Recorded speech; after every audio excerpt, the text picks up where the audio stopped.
Il existe des combats qui ne se gagnent pas avec l'épée, mais avec le silence. Au Japon, en 1612, 2 maîtres du sabre s'affrontent sur une petite île isolée. L'un s'appelle Sasaki Kojiro, élégant, rapide, redoutable. L'autre, Miyamoto Musashi, imprévisible, calme, indéchiffrable. Ce duel allait devenir une légende. Mais plus encore, une leçon éternelle sur la maîtrise de soi. Musashi n'était pas un guerrier comme les autres. Il vivait sans maître, sans maison, sans attache. Pour lui, l'art du sabre n'était pas un moyen de tuer, mais une voie intérieure, celle de la présence, de l'équilibre et de la victoire sur soi-même. Kojiro, lui, était tout l'inverse, fier, respecté, admiré pour sa grâce et sa technique parfaite. On disait qu'il pouvait trancher une hirondelle en plein vol. Le duel était inévitable, la force pure, face à la sagesse tranquille.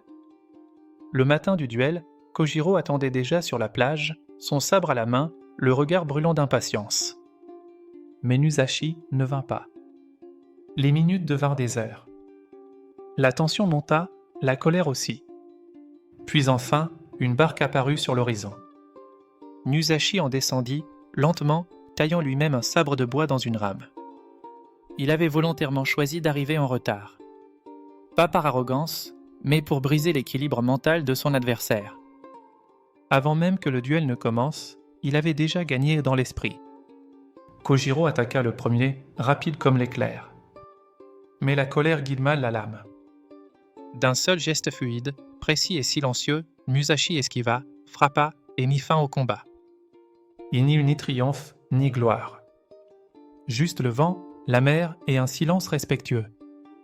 Musashi salua, puis repartit. Sans un mot. Sans se retourner. Cette victoire n'était pas celle d'un homme sur un autre. C'était la victoire de l'esprit sur l'ego. Musashi enseigna plus tard, le vrai guerrier ne cherche pas à vaincre les autres, mais à se vaincre lui-même.